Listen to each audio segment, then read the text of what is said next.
Hello दोस्तों, नमस्ते प्रणाम। मैं संगीता कश्यप अपने यूट्यूब चैनल में सभी दर्शकों का स्वागत करती हूँ। मैं कहारवान आज गीत लेके आई हूँ दोस्तों। अगर गीत अच्छा लगे तो कमेंट करके जरूर बताना, लाइक करना, शेयर करना, मेरे चैनल को सब्सक्राइब करना और कमेंट करके जरूर बताना दोस्तों गीत आप लोगों को कैसा लगा। जार बैला में करैला तोड़ना जबै सखी, जार बैला में करैला तोड़ना जबै सखी।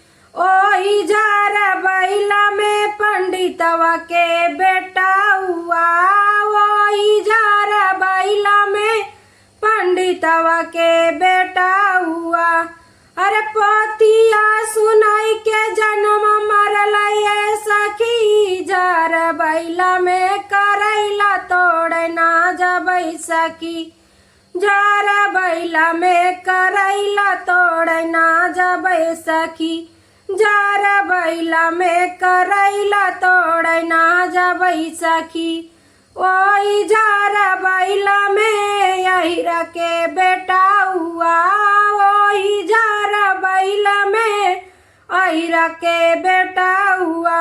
अरे दूधवा पियाई के जनवा मारै हो सखी, जार बैला में करैला तोड़े ना जबै सखी, जार बैला में करैला तोड़े ना जबै सखी, जार बैला में करैला तोड़े ना जबै सखी।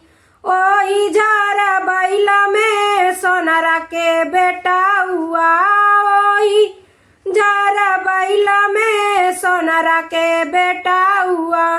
हर कंगना पहनाई के जन्म मारै सखी, जार बैला में करैला तोड़े ना जबै सखी, जार बैला में करैला तोड़े ना जबै सखी, जार बैला में करैला तोड़े ना जबै सखी। ओही जार बैला में कोहरा के बेटा हुआ, ओही जार बैला में कोहरा के बेटा हुआ।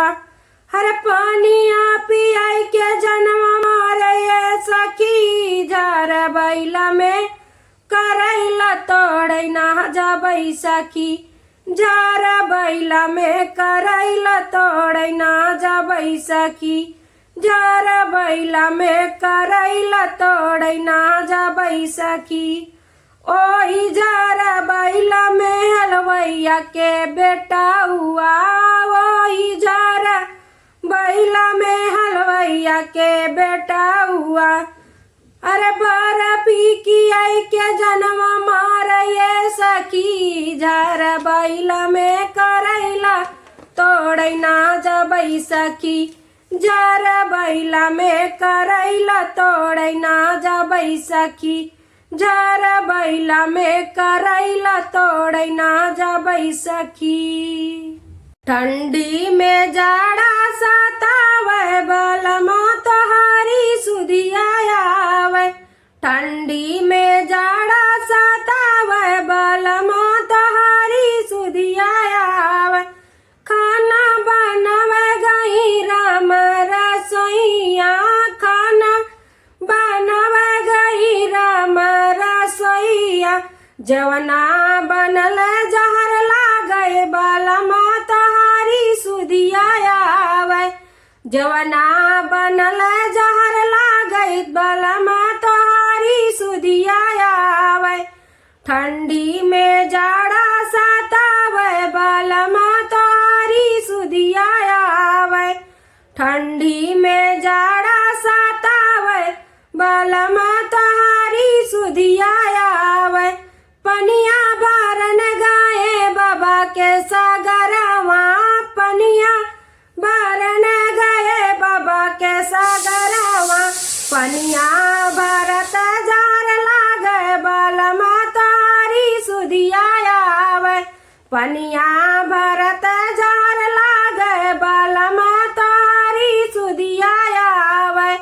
ठंडी में जाड़ा सतावे बलमा तोहारी सुधिया आवे, ठंडी में जाड़ा सतावे बलमा तोहारी सुधिया आवे।